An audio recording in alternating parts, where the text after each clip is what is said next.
Shopping in Morocco. Let's talk about it. Hi, my name is Jasmine. My husband Gozi and I are expats who have lived in both India and Morocco. I love to travel, and when I can, I love trying new foods too. And today we're talking about shopping in Morocco, my experiences, and my favorite treasures to bring home after a couple of years of living abroad. There was a comment not too long ago where someone asked me about my shopping habits when living in Morocco, my routine when it came to grocery shopping and shopping for other goods like clothing and textiles and things for the home. I'm so excited to share more about this with you all because I have to tell you, I loved shopping in Morocco. It was such a fun pastime, and I know that if my husband were to watch this video, which I don't think he will, he would actually cringe because the idea that shopping being this fun pastime for me in Morocco meant probably that I was just like spending all of this money. But what I loved about shopping in Morocco was I found really good deals on tons of things, and prices ranged from high to low depending on what I was shopping for and where I decided to shop. Let's start off with grocery shopping. First and foremost, I love grocery shopping abroad. I love going to a grocery store as one of my first activities when I enter into a new country, into a new city, because I feel like a grocery store is going to tell you a lot about where you're living, and not just the country as a whole, but your neighborhood, as well as, you know, some of the people that might be living in the neighborhood as well, and what people eat and how things are prepared and how things are displayed. And I found that to be true in Morocco, in my neighborhood, when we would venture out to our main grocery store. I would say that it took us a while, y'all, to find our grocery store. I've got a couple of videos on the channel where I think we shopped at this one specific grocery store in both videos, and that's because when it opened, I think it was a Carrefour Gourmet. When this Carrefour opened up in this kind of like randomly remote neighborhood, it became where we, at least once a week, to stock up on groceries. And yes, it was a little bougie, but we had shopped at other places up until the point of this Carrefour opening. And for those of you that are wondering, a Carrefour is like maybe like your Safeway or a Harris Teeter or Kroger, King Soopers here in the States, but closer on the line of like a Whole Foods in a way. Like it was a good mix of a traditional grocery store with a mix of the gourmet, a little bit of the luxury in there too. And yes, again, it sounds bougie, but I enjoyed shopping there, and it really did help with my quality of life as an expat. Not saying, however, that I didn't frequent the more local grocery stores, because I did, and I actually did love them. I think for me, when it comes to living abroad, each method of shopping serves a different purpose. So if I wanted something super quick, like some snacks or just a quick drink or soda or something like that, then I would go to, I guess you would call the local corner store, but the corner stores in Morocco weren't like gas stations. Although there were gas stations, the corner stores were just little mom and pop shops that could have been chains or could have been more independent, but you can go and buy your breads, you can buy eggs, you can buy like refrigerated meats, but you couldn't get like whole cuts of chicken or beef or your bigger items. There usually isn't a deli in these places, and if there is, you know, it was always hit or miss for me, and the deli would obviously have cheeses and things like that, but a bigger grocery store like a Carrefour, or I'm forgetting the name of the other grocery store that we shopped in that was also really nice. It was at the bottom of a like little mall area. I would say it was nice for what it was, but Carrefour was definitely like more bougie. I keep saying that, y'all are gonna just be like, girl, like, you're bougie. My life now, when it comes to grocery shopping and getting food, is definitely different than the way that we grocery shopped and got food in Morocco, but I loved it. I loved the routine that we cultivated when it came to getting groceries, when it came to just getting snacks, and when I did not want to go to the big gourmet store or pay those prices, because yes, although I'm bougie, your girl also likes to save a little bit of coin. I would actually go to one of the neighborhood stores and just shop there, and that was totally fine. Sometimes, like I mentioned with the mom or pop little convenience store, smaller shops, the deli is hit or miss, so I didn't always get meat at these places. But I usually, when we would go to a bigger grocery store, I would stock up. So it was not a problem at all.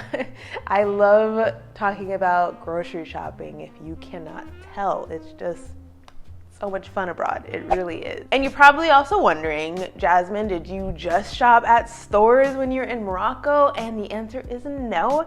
A lot of stores or mom and pop shops would actually have like fruit vendors and people that would sell fruits and vegetables out on the sidewalk. In my neighborhood, there were nice little stalls and nice little like storefront areas where people did in fact sell their vegetables and their fruits. And we had our fruit guy that we went to.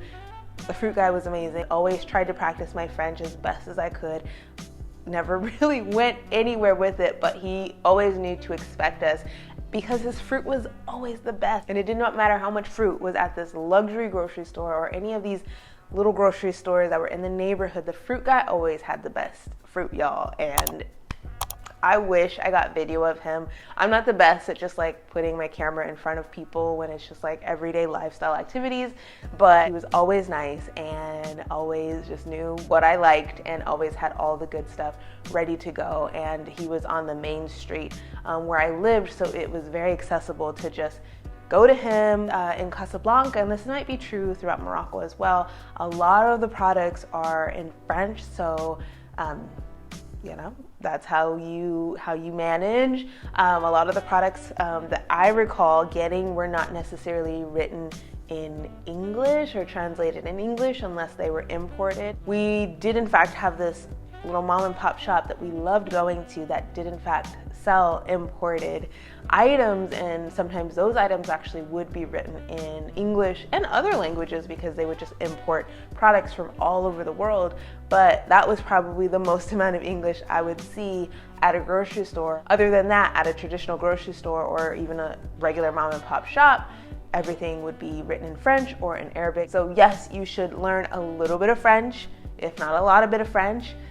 People will tell you that you don't need it, but I highly recommend that you at least learn some key phrases to get you by, because it will help you as you shop. And it'll help you as you shop and interact with people at markets for other goods, which is what we're going to talk about next. Clothing in Morocco, y'all. When I tell you that I liked shopping, I mean I liked shopping. There were just so many fun options. There's the mall, Morocco Mall, if I recall. Y'all, it's been a while. So if you are currently in Morocco, you can leave a comment down below and let me know what is up and what has changed, and help people out that are looking to move to the country and Casablanca in particular. But yes, there was Morocco Mall, and then you had a Zara up the street from where I lived, y'all. There were times when I was just like in my feelings, and I use shopping as therapy at times, and it was really nice because I would be able to walk to Zara. It was maybe like 15-20 minutes. Yes, I had to cross a busy street and sometimes the cars did not stop, but it was so worth getting across the street and getting to the Zara and the Mango and a bunch of westernized stores that I was used to, but mostly with that French influence as well. Cool. I definitely felt at home. Sometimes I would just walk through Zara, not buy anything, just go from the top floor and go through all of the sections and just window shop and browse, and then I would make my way down to the bottom. And I just say, home decor and home shopping abroad is my favorite thing to do. Like, I just loved Zara Home, and then there was also a store called Casa Home, and I just loved it. Like, I got so many cute bowls and just stuff. Like, it was just so much fun, and it definitely helped relieve stress. But then you also had the Medina, and in Casablanca,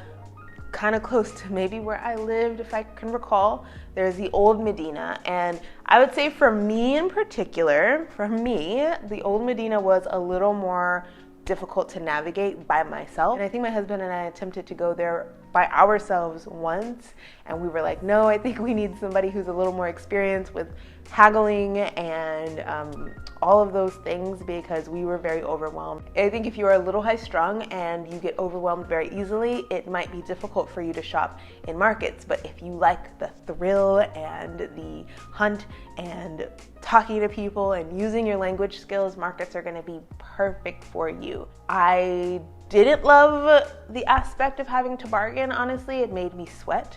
It made me very nervous. I really enjoyed going to the Haboos, which was my preferred little outdoor open air market place, versus the Medina, and I enjoyed going with people that were well versed in French and Darija, because it was just a lot for me to comprehend sometimes, of trying to pick out what I wanted and if it was busy, and also just having to bargain. Oh my gosh, having to bargain. I remember taking my parents to the Haboos, and I think my mom and dad did feel overwhelmed, but they loved it in the end. We looked at olives, we just like walk through the whole entire thing, and if you see, I've got like little items behind me, because you know, you do have to buy things. I think you can't get away with not actually enjoying the shopping experiences, even if you're overwhelmed. People will tell you though, don't pay full price for certain things, but even if you just like fail at bargaining, at least get something while you are in the midst of such a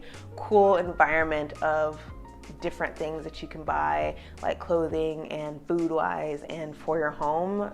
It's just worth it in the end. But if you can, go with a native who can help you negotiate. So like I mentioned, I wanted to show you this because and I've got tissue in this because I do actually use this. So this is what I make my Moroccan mint tea in. I love this so much. It comes in handy, and I try my best to make my mint tea as traditionally as possible. I got this at, I think, the Haboos in Casablanca. I think I got that there. And I also got this dress, which is really, really cute. It's purple. You probably have seen it in pictures.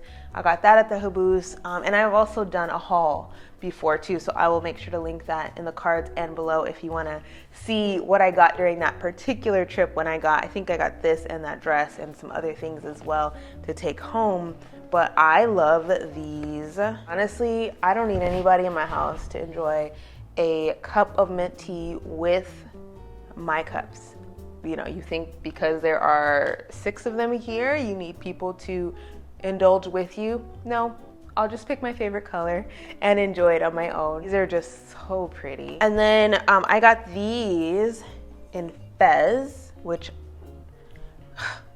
I just love these. I wish I got more pottery. I'm in love with these. These are so nice. And I try not to use them. I know that I should use them, but I just treasure them so much that I feel like I like to put them up high or in like a nice enclosed case so that I can keep them for forever. But you know, when we use them, we enjoy using them as well. But look at how cute these are. Oh my gosh. So nice. The pattern, the hand marking, it's just so nice. And I have a vlog about our trip to this pottery place, I think. So definitely check that out if you're interested. Those vlogs back in the day were a little shaky, so I apologize in advance. I have a question for you all as we wrap this video up. What type of souvenirs do you like to pick up when you are either living or traveling abroad? I'm definitely a homeware type of person. I love my mugs.